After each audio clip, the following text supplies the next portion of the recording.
Hi and welcome in the first advanced Python programming tutorial. In this episode, we're going to cover what are generators. Generators in Python are a special type of function which, instead of using the return statement, is using the yield statement to pass on multiple values, and at the end of the function, it is returning an iterable object which can be iterated over just like lists, for example using a for loop, or you can simply convert it into a regular list. We can start by defining a basic function. Let's call the function rGenerator.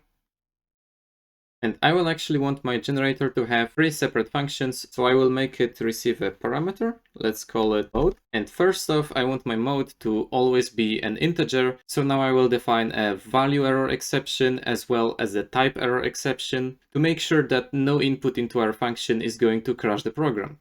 So we're going to try to change mode into an integer of our rounded mode. So what I'm doing right now is basically if we enter an actual number, it's going to simply get rounded and then converted into an integer so we can work with it. And if it's not a number or a wrong type, we will simply put some exceptions.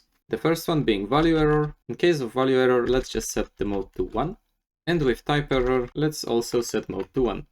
Now that I have done some prep work, we can actually start working on our generator. So let's define our first mode. If mode is set to 1, we're going to yield all of the values from 1 to 10 included. We can start by making a for loop for I in range from 1 to 11, because the range function starts iterating from the first number you enter, but ends below the second one. So this loop is actually going to go from 1 to 10, ignoring the 11. So this loop is just going to go from 1 to 10. And for each of those iterations, we're going to use the yield command, and we're going to simply yield I, which basically means that with each iteration of this loop, we're telling this function to take that I, which is going to be 1, then 2, then 3, and so on, and put it aside. And it's doing that with every single iteration until the entire function actually concludes. Then it takes all of the values which it had yielded, and that's what it returns.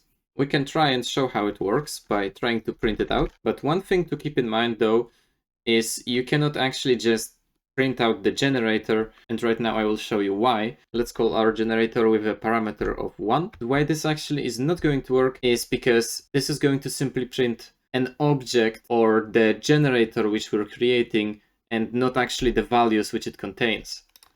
So if I run it, you can see it just says generator object, our generator, but it doesn't actually give us our values.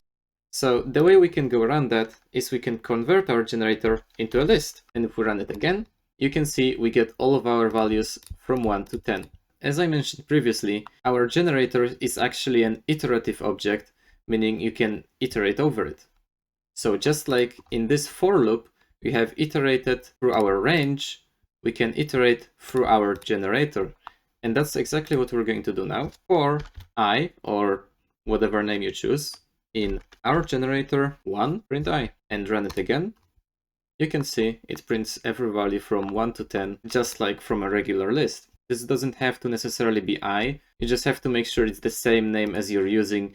This is basically a temporary variable you're creating for a loop. So now let's create a second mode. We will tell our generator to create a Fibonacci sequence. If you don't know what a Fibonacci sequence is, it's basically a consecutive list of numbers in which every next number is a compound of the two previous ones.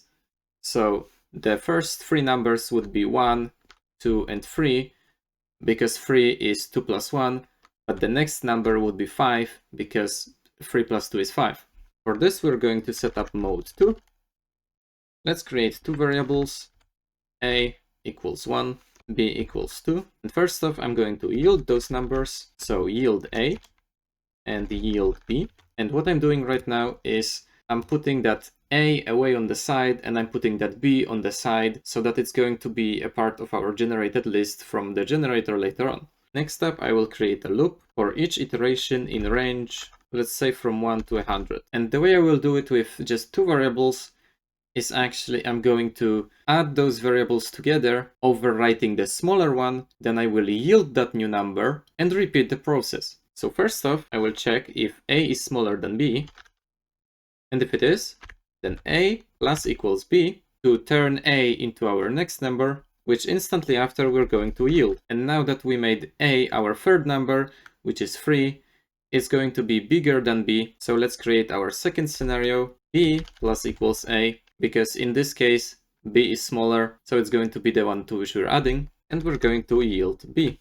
And that's it, our Fibonacci sequence is complete. We can go ahead and try it. Let's change our print for mode 2, and let's actually remove this one, and let's see how it goes. As you can see, it prints out a list of our Fibonacci sequence, going through 1, 2, 3, 5, 8, 13, 21, 34, and so on. And this list should actually contain 102 items, because our loop is iterating to yield 100 values, while we're adding 2 values previously to that. But now let's work on a third mode. I'm actually going to import the random module, because our third mode is going to create a list of random numbers which are going to be incremental to each other. First off, let's set up our starting variable, and let's say that our list will always start from value 1. So we can guarantee that by yielding 1 first, and then performing our operations. Now I will add a for loop, which is going to iterate 100 times, creating random numbers, and only picking the ones which are actually larger than the previous one.